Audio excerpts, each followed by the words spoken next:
morning, everybody. Welcome to another episode of Everything Yesterday This Morning. It was a big news day yesterday, so I'm going to go ahead and get right into it so I can stay under that 10-minute mark. As we all know, fossil fuels are a limited resource and non-renewable, and the greatest thing that we could probably harness is nuclear energy at this point. Moving forward. So scientists in a London-based lab called DeepMind have actually taught a reinforcement learning AI to shape and manipulate white-hot burning plasma inside a tokamak reactor. It's generating temperatures that are not found anywhere else in our solar system. The goal, obviously, is to make an energy plant that produces more electricity than it consumes, but the trade-off in doing so is giving access to life-ending energy to a computer. This article that I got this information from is really well written, like yesterday. The links will be in the description, but I highly encourage you guys to read that article. It goes into detail explaining the process of harnessing nuclear energy, and it does so in quite a comedic fashion. 10 out of 10 would recommend.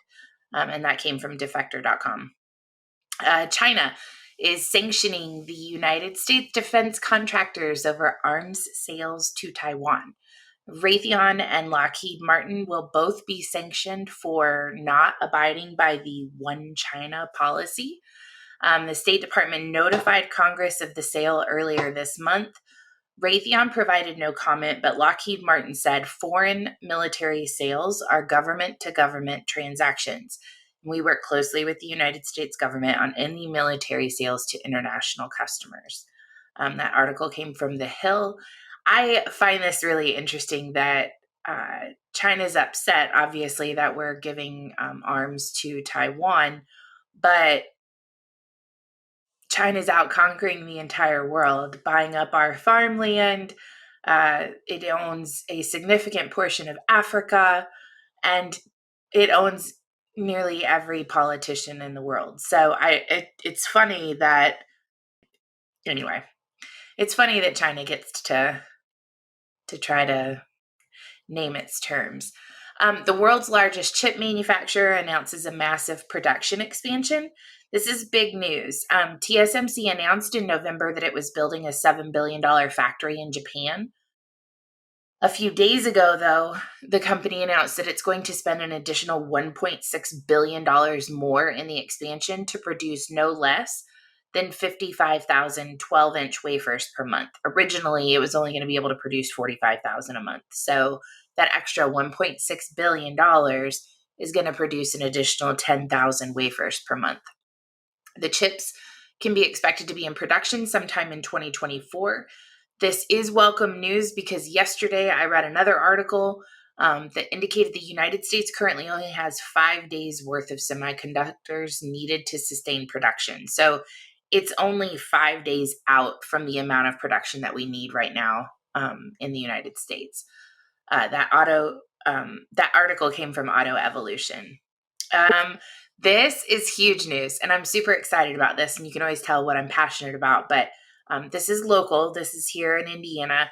Handgun laws are to potentially change in Indiana. Law enforcement opposition has been really strong to this legislation, so much so that the Senate didn't even debate the bill out of committee in the last session.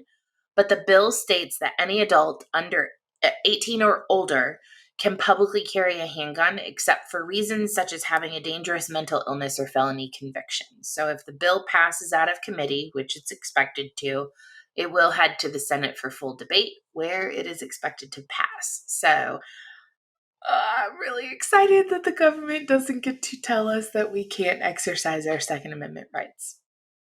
Vladimir Putin. I can't talk today. I don't know. It's great to do a morning show and you can't talk. Vladimir Putin signed a decree recognizing independence and shortly thereafter ordered Russian troops into eastern Ukraine via the rebel territories in the Donbass region. Ukraine has called it an invasion. I've got to turn my alarm off. Ukraine has called it an invasion and demanded that they leave and called an emergency meeting of the UN Security Council last night. The U.S. has committed to, along with international partners, placing extreme sanctions on the Donbass region in response to the Kremlin's move. It did come shortly after Putin gave an extensive public address where he laid out his new vision for Russia that sounded like a very old vision of Russia. Joe Biden was forced to evacuate his second embassy in a year from Ukraine to Poland. That article came from Task and Purpose. This is really interesting. I mean, obviously, it's dominating the news right now. But I think it's really, really important that as we're hyper focused in on Russia and Ukraine, that we don't lose sight of things like what I was just talking about. China is attempting to take over the entire world, and we're just sleeping on them, I feel like. So, another big thing happened yesterday. The United Kingdom removed its COVID emergency restrictions with Boris Johnson's Living with COVID plan. The most notable items that I saw when reading the plan is that testing is no longer free for asymptomatic people. You can only get one box of tests every 72 hours instead of every 24. People with the virus are no longer required by law to stay home for the first time in 2 years. They're still encouraged to quarantine, but it is no longer illegal if they don't. And contact tracing has been removed so that people in contact with a positive case no longer have to quarantine. That article came from the Mirror.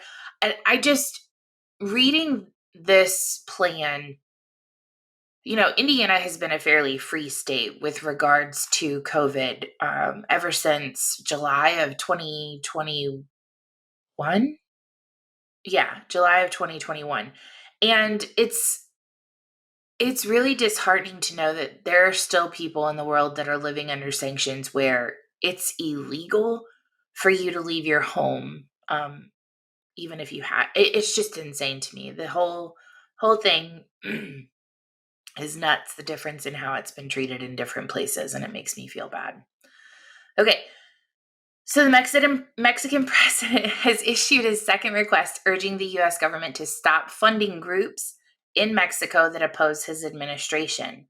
He said, and I quote, "It's a shame for any government in the world to get involved in the internal life of another country, plus handing over money."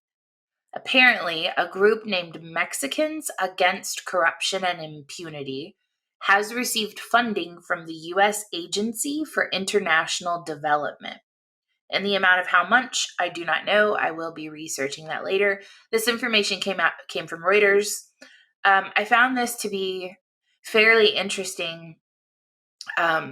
We at the United States seem to think that no one should interfere in our country and our business, but it seems that we have no problem interfering with other countries in their business, which, just a little mirror to shine on things.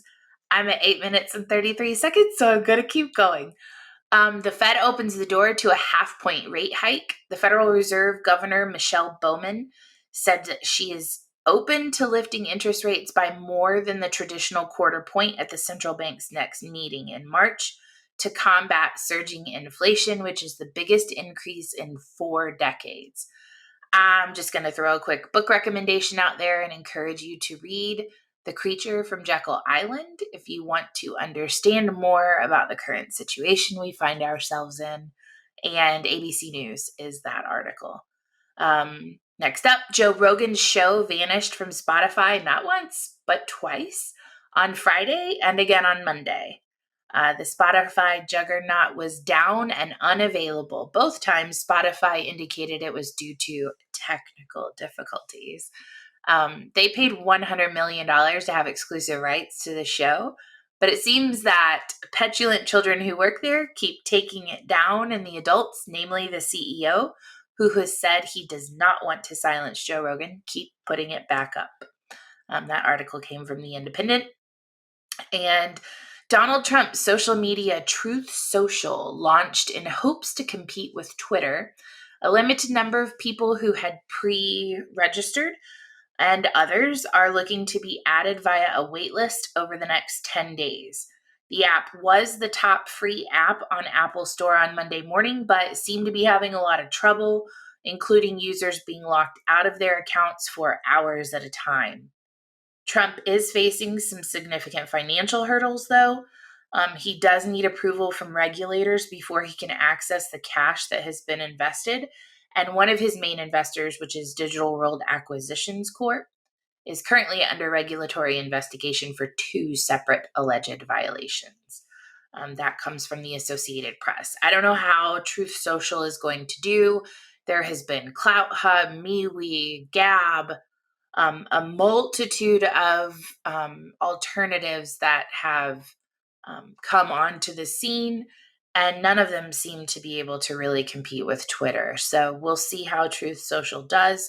I'm afraid, just like the others, it's going to merely create an echo chamber, and without the varying opinions and without the, I don't know. We'll see how it works out.